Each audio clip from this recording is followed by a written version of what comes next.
सुनहला अवसर और इस अवसर पर आप सब लोगों का स्वागत है, आप सब लोगों का सम्मान है। मैं ये कह रहा था कि हमारे नेता आदरणीय मोदी जी ने बड़े विश्वास के साथ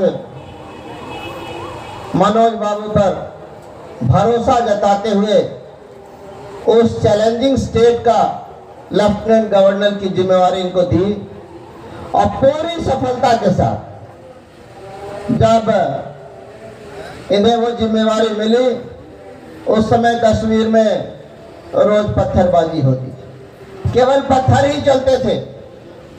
लेकिन आज कहाँ गए पत्थर फेंकने वाले, कहाँ गया पत्थर?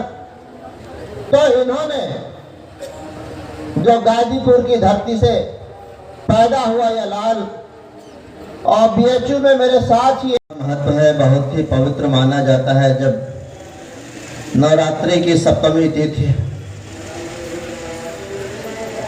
मगध के इस पावन भूमि पर जो ज्ञान और मोक्ष की भूमि से पूरी दुनिया में जाना जाता है, उसी का एक टुकड़ा औरंगाबाद जो वीर भूमि है, संघर्ष की प्रतीक यह भूमि है। और ऐसे पवित्र स्थल पर आज बिहार केसरी सूबे के प्रथम मुख्यमंत्री पूज्य श्री बाबू की मूर्ति का अनावरण एक ऐसे शख्स के कर कमलों से हुआ है जिनके ऊपर देश के यशस्वी प्रधानमंत्री आदरणीय नरेंद्र मोदी जी ने बड़े ही विश्वास और भरोसे के साथ बिहार भारत के उस राज्य की जिम्मेवारी सौंपी जो अपने आप में एक चुनौती थी, एक चैलेंज था। जिस समय मेरे आदरणीय लिए दुश्मन बन करके खड़े हो जाते थे, आप वहां हनुमान चालीसा और रामायण पाठ करवाने में सफल हो गए हैं। इसके लिए मैं हृदय से आपको बधाई करता हूं, आपको धन्यवाद करता हूं। आपने ताकत है, आपने ताकत का एहसास करा दिया वहां से। यह पत्थरबाजी से काम नहीं चलने वाला है, और पत्थर मारोगे तो सीधे ऊपर परलोक में जाओगे और अमन चैन और फूल बरसाओगे, तो गले मिल करके कश्मीर का भी विकास करोगे और कश्मीर के साथ देश के भी विकास को जोड़ने का काम करोगे। यह आपने कर करके दिखा।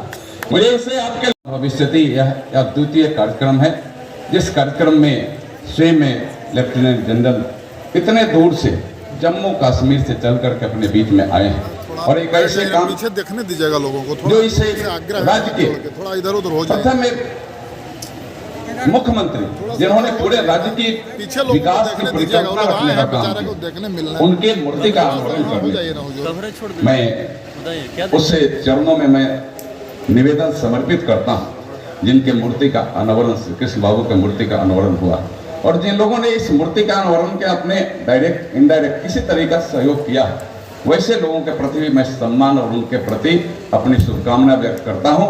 यह भाव हम सबके अंदर जाए। हम मूर्ति तो स्थापित किए ही हैं, लेकिन अपने दिल में उनके कार्यों को स्थापित करें, उनके भाव को स्थापित करें, उनके किए गए संस्कार और संस्कृति जो राज्य के लिए एक अलग अलग इतिहास के पन्ने में दर्ज है, उसको हम अगर याद करेंगे तो हमें लगता है कि बिहार के कायाकल्प हम करने में सहयोगी बन सकते हैं। यह बात हमें अपने अंदर करने की।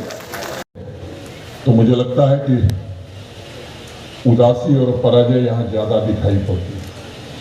चंद्रगुप्त मौर्य के बाद सुशासन, पराक्रम और व्यक्तित्व की अडिगता अगर एक बार फिर से दिखी तो श्री बाबू में प्रतिबिंबित होती है। चंद्रगुप्त की सबसे बड़ी खूबी यही थी कि उन्होंने छोटी छोटी सेनाओं में लक्ष्य के प्रति दृढ़ संकल्प पैदा किया, एकता पैदा की और विश्वास का भी विस्तार किया। श्री बाबू ने भी तमाम गुटबंदी के बावजूद लोगों को बिहार और राष्ट्र के निर्माण के लिए इकट्ठा किया। विचारात्मक मतभेदों को दूर करके उन्होंने राष्ट्र सर्वप्रथम का नारा दिया।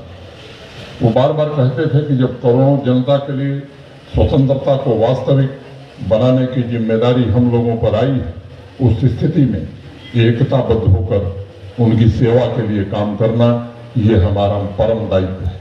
एक अवसर पर अपने इन विचारों को बड़े स्पष्ट तौर पर रखते हुए उन्होंने कहा था कि सार्वजनिक जीवन में वो इस सिद्धांत के अनुयायी नहीं है कि विरोधी दृष्टिकोण को नहीं सुनना चाहिए। आज प्रकृति के रग-रग से एक अलग गंध आ रही, ये परंपरा है बिहार की जिसमें खुशबू है छठ की।